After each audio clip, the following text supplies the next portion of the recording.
And welcome back. My name's Haven, and today we are taking a look at a Corsair variant that seems very popular, maybe because it's got giant cannons. You know, if you're into that kind of thing.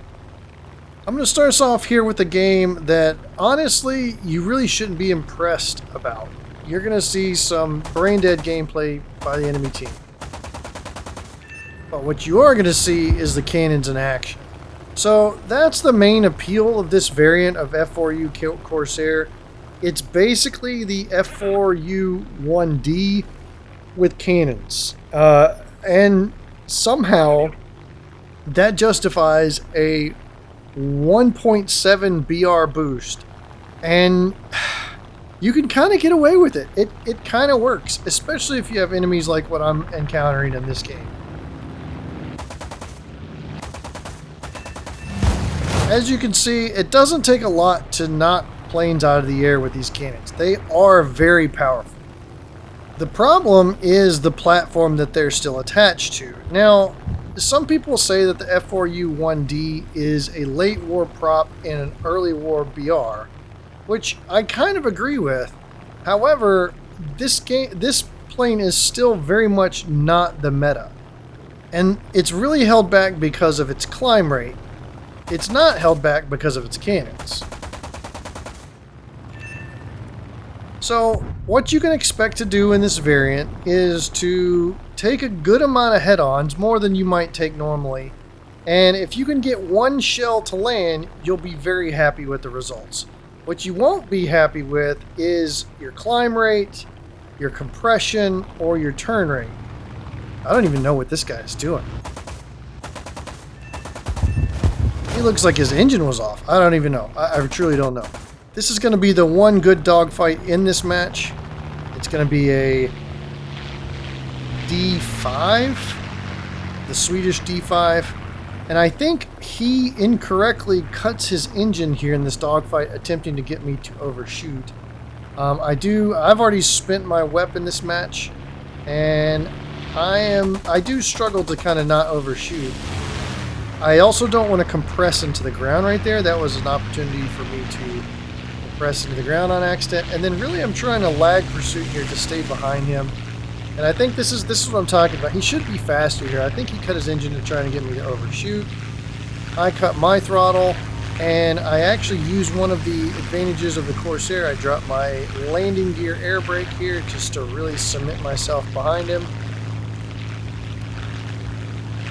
And we're basically falling out of the air here, but it's enough to get guns on and knock him out of the match. And after misplaying that dogfight so badly, he mauls in the chat a little bit, and that actually distracts me from really paying attention to what's happening in front of me, which is this 109 gets himself in trouble. Earlier in the match he had it pretty good, so I thought he would be fine here. I actually find myself in a really bad state, so I have to full send these cannon rounds. And here comes the laser light show. Luckily, I land, again, one shell is all it takes, and he's a fiery wreck, because I was a sitting duck right there. And this game, if nothing else, should teach you to not be impressed with 6-kill games, because sometimes the enemy team just gives it to you. So back on the topic of this particular variant of Corsair, obviously the guns are the main attraction. There are some other positive things about the Corsair, but it applies to Corsairs in general. They're very fast in a straight line. They have pretty good energy retention. They roll very well. They don't climb very well. They have good flaps that come down quickly. Generally, you should play them in the vertical. You should use them in loops. You should use your flaps to cut the loop down and drop on people. That's why I like playing the Corsair. So in this particular engagement, you see I sprayed in the head on, and I'm going to take him up.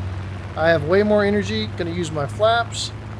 And he just can't keep up, and I'm going to turn over the top, and I'm going to drop in on him, and then I'm going to use the powerful cannons that are part of this platform here. And again, just got to hit him once. It's not good enough to take his wingtip off and send him into a flat spin. He's not going to recover from. And then I just severe damage to really put the nail in the coffin. Moving on to this game. This is another good game that will highlight the positive attributes of the Corsair and the Corsair in general, and the Corsair with the cannon variant. So A J2M is a very dangerous opponent. The rest of the enemy team is energy trapped down low. So this is really about me navigating this J2M. He seems to want to try and ignore me and just to dive out. I'm trying to evaluate what he's trying to do. It seemed like he's super greedy for the one green name, one blue name down there. So I don't know. So also the spotting in this match is terrible. It doesn't want to like show names even when is very clearly. So maybe that's happening. I don't know. But we both take a very terrible line here. And eventually it leads on me diving on him here. And I'm thinking, well, if he's going to ignore me, I'm going to try and knock him out. I, of course, miss. So I kind of try and take it back up. I'm pushing 600 kilometers per hour at this point. And he seems to be like, oh, I think I should probably attack this guy now. The Spitfire notices me as well, so I'm trying to get space away from the Spitfire. And at this point, I'm in danger a little bit because I know this J2M can absolutely climb up to me, and we're going to have to try and energy trap a J2M. Full flaps down, I'm hovering in air, and I'm trying to stay out of this guy's guns. Luckily, he's not a very good shot, and those cannon rounds are pretty hard to aim, honestly. Come over the top. Laying right on top of him, set him on fire, and away we go. We go back up, and again, this is where the spotting sort of will trick you. That Spitfire, kind of tough to see, but he kind of pops in. So we conduct a second energy trap. Get your flaps down, get over the top here, and we're just going to pull right in here, right behind him. And he kind of does just a roll. He doesn't really get out of my guns there, and you have plenty of rounds, so we spray and severe him and send him into a flat span. He's done out of the match too. And I'm going to show this next part too, just because you should know that it's not always a victory. Speaking of the spotting, I was talking back and forth with this 109, and I lose him in the clouds. And he ends up being behind me about, I don't know, 1.4 kilometers away, and the G variant is just way better than the Corsair when it comes to this sort of maneuver. So I see him, he's got way more speed than me, and I really kind of misplay it. I probably should have dove out at this point and equalized energy, but he just kind of came out of the clouds, and I thought he would be low energy like me. He was absolutely not low energy like me. I do manage to dodge for a while, and then he just takes my tail off. But I show this just to show you some of the challenges that you are going to face with the Corsair. The engine is going to hold you back. It's not the powerful F4U-4 engine. It's still kind of the 1D variant engine. It's a little bit better than that, but that's pretty much it. So you're going to have to play it a little bit more safe. In this match, oh my gosh, I just completely whiff on that Mustang. The only reason I even show you guys that is because it shows you how this Yak 3P is entering this engagement and how it kind of sets up what happens later on this clip. So they get tangled up and they start diving out. I'm going to let the J26 handle that Yak 3P. I'm trying to stay up and above the enemy team, and this LA7 is absolutely barreling in towards me. So we're going to have to take this engagement. Trying to get my nose around. See, it's LA7B. I know he's got good cannons, but I also know that I might be competitive against his flight model. He burns a lot of energy, making a complete 180 to follow me. So I keep it straight a little bit, and we are going to sort of play into that. But we're really trying to... I thought I was just going to fly away. I thought I was just going to escape. Now we're sort of committed. He's going to close on me, so now we start maneuvering. We got to take some defensive maneuvers. Rolling around out of his guns. Make ourselves a hard target. And then with the roll rate that we have, we're actually going to be able to get over the just barrel roll out of his nose. It's a little dicey there, so we pull the flaps down, really get that turn radius cut our engine. And I think I probably could have done a bit more of a lag pursuit and gotten behind him sooner. I'm trying to keep it too tight right now, but it actually plays to my favor here in a minute when he decides he's done with this engagement and he wants to dive out. I'm actually close enough to be able to follow him down in that dive quickly and to get guns on. So at this point, he decides he's done with this engagement. He wants to dive out. I think he's setting me up for his buddy. But we pull around. We get guns on, we take his wing off. Again, those cannons just, they don't quit. And yes, it looks like he was setting me up for his buddy, but we did take that guy out. So again, I'm going to show you again another limitation of this, but this is really just me playing this poorly. The I-225 has a way better engine, and what happens here is that I get the aircraft destroyed notification, and I think it's for the I-225. I think that I hit him with the cannon round, but he doesn't, so I actually stop shooting, and that's enough for him to get away. And the I-225 compresses quite badly at 450 plus, but when it gets slow, it gets very maneuverable, and he has just a way better engine here. I almost pull it off. I think I do get a hit. It's just not enough. It's like the one hit that doesn't actually kill shot this guy.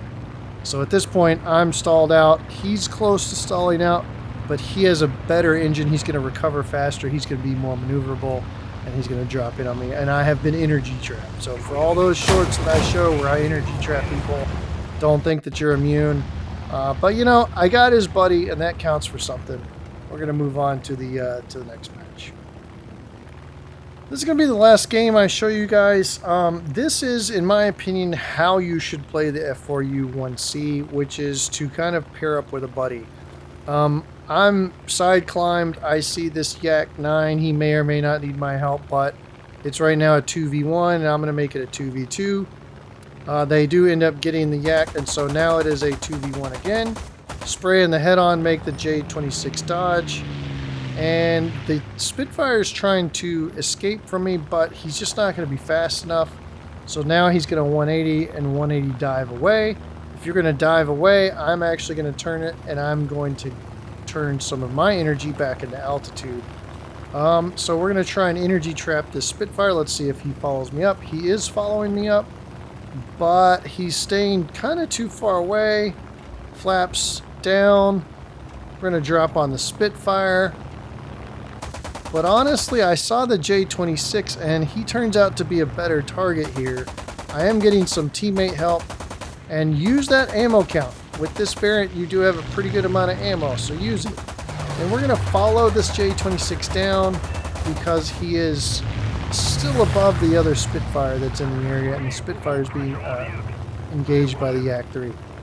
Now, this Yak 3 is what I wanted to show you guys, because the F4U-1C begs to be played with a teammate. It brings sort of the hammer. You can play it in the vertical. So all you got to do is come in on these type of situations here, and just all you got to do is get around on the target, and they are gonna just, well, they're gonna come apart. They're gonna lose wings. So if you can pair with a buddy and you guys can run energy traps, it really, you can bring the hammer, and they can bring, you know, they can set you up. And I think it really works well together. I've seen other duos work it this way, and it does work. So Yak 3's down there, attracting more attention from this 109. He goes up, is a beautiful energy trap again. This 109 is just, I don't know. I'm not paying attention. And even the Yak 3 got around back on him. So now the rest of the team is trapped low. We can just kind of take them apart at our leisure. 190. Trying to see if I'm giving up too much altitude to get to that 190. I decide that I am, so I turn and face the Spitfire. Kind of late on getting the nose on him, but I do end up taking his wing off. Severe damage. He's out of the match. And so now it's just a matter of us mopping up this 190. And the Yak 3 gets the one. Actually, he crashes. So, and then this guy kind of comes out. I ignored it. So, you know, I just talked about that 109 not looking around. Don't think that you're immune to making mistakes like that too. But I think this sort of duo aspect is where you really need to play the cannon variant, and you'll have a lot of success with it. It's not a bad prop. It's just I would rather have the plane performance, and I can make 50 cals work for me. Your mileage may vary. You might be one of those guys that really likes to bring the firepower, and if you are one of those guys, more power to you. I hate getting killed because my plane doesn't have the performance to pull off the maneuver that I want to pull off. And I would rather take the maneuverability, the speed, whatever it is, over the firepower, because I can get the 50 cals on target and they do just fine. So hope you enjoyed the video. If you did, like, subscribe, tell a buddy, and we'll see you in the next one, YouTube.